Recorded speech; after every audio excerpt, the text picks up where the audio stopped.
Bonjour à tous et à toutes et bienvenue sur le plateau de TV4U Student. Aujourd'hui, vous avez la chance d'assister au tout premier journal télévisé de la Web TV de la LA. Vous avez sûrement déjà eu l'occasion de voir notre équipe de choc lors de notre capsule blocus au mois de décembre. Elle est composée de Laetitia, Florent, Mathilde, Antoine, Adrien et moi-même. Notre équipe va vous accompagner pour 4 émissions différentes dont les sujets seront l'actualité de la LA, la présentation des différents projets collectifs, les talents de la LA Communication et les anciens de la LA. Sans plus attendre, je laisse la parole à Antoine pour l'actualité de cette année 2013-2014. Alors Antoine, que s'est-il passé cette année ? Eh bien Lucie, il s'est passé pas mal de choses à la LA. La LA qui n'est bien sûr pas une école où on donne que des cours dans un auditoire. Il y a toujours l'un ou l'autre événement.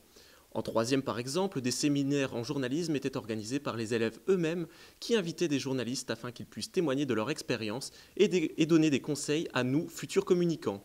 Florent et Mathilde ont sélectionné pour nous quelques moments clés de ces conférences. Pour cette année, les élèves de 3e avaient entre autres invité pour leur séminaire Nathalie Cobo, Nathan Squeres, Alexandre Boyon et bien d'autres. Ils ont pu raconter leur parcours et leur expérience professionnelle. Alexandre Boyon, commentateur sportif sur France TV, vous donne quelques clés pour tenter de percer dans le monde du journalisme. Je pense qu'il y a beaucoup de jeunes qui veulent devenir journalistes. Je ne suis pas sûr qu'il y aura autant d'emplois disponibles par rapport à la demande. Mais le seul truc qui compte vraiment, c'est la passion. Il faut être curieux, il faut être passionné, pas calculer ses heures. Alors on peut être intéressé par le journalisme en règle générale, à savoir donner des informations. Qu'est-ce qu'une information ? C'est tout ce qui peut tomber et qu'on ne savait pas auparavant. Et puis après, il y a des domaines bien précis. On peut être journaliste en économie, on peut être journaliste en agriculture, en sport, ce qui plaît beaucoup parce que c'est une passion, ou en musique. Bon, il faut savoir que c'est pas simple, mais si on aime ça, il faut foncer. Ces professionnels nous ont donc appris ceci. Percer dans le domaine de la communication n'est pas aisé, mais avec de l'envie, il y a toujours moyen de vivre de sa passion. Il est toujours intéressant d'écouter de vrais professionnels et on peut s'en inspirer. Et à la LA, il y a bien sûr d'autres événements qui sont organisés. Un don de sang, par exemple, était organisé en octobre.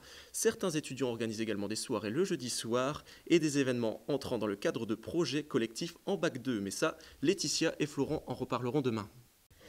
Et l'événement le plus marquant de cette année reste sans doute la journée porte ouverte qui a eu lieu ce 22 mars 2014. Comment ça s'est passé, Antoine ? Eh bien, Lucie, c'était une vraie réussite. Les portes ouvertes étaient organisées par une équipe d'étudiants de la LA qui ont consacré leurs 2 mois de stage afin que cette journée se passe pour le mieux. Et ce temps consacré a porté ses fruits. Sur cette seule journée, plus de 40 futurs étudiants se sont déjà préinscrits et rejoindront donc notre petite famille. Voici un reportage de Laetitia. Samedi 22 mars, la rue de l'Écorcherie, située à Tournai, était bien animée. La LA section communication organisait les portes ouvertes. Des étudiants de première et de deuxième étaient à la disposition des visiteurs et ont fait découvrir notre école. C'est donc toute une organisation. L'équipe des stagiaires de 2e année explique comment ils s'y sont pris. Organiser des portes ouvertes à la LA, ça a pris combien de temps ? Donc nous on était en stage ici pendant 7 semaines. Donc 7 semaines non-stop où on a dû créer le projet de A à Z. On a essayé de mettre un peu d'animation dans les locaux, de présenter tout ce qu'il y avait à présenter, les cours, les ateliers qui sont assez faciles à illustrer. Et donc on a fait pas mal de choses. Et, on a aussi réalisé des supports de com.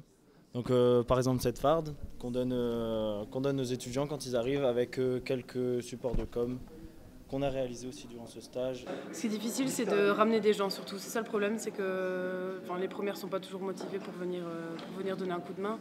Et c'est pour moi la chose la plus difficile, c'est de ramener des gens et les motiver à venir. Même avec de la pizza, parfois ils ne voulaient pas venir. Heureusement, le jour même, les volontaires étaient nombreux et tout s'est bien passé. 40 futurs étudiants suivront des cours dans les locaux de la LA afin de devenir les professionnels de la communication.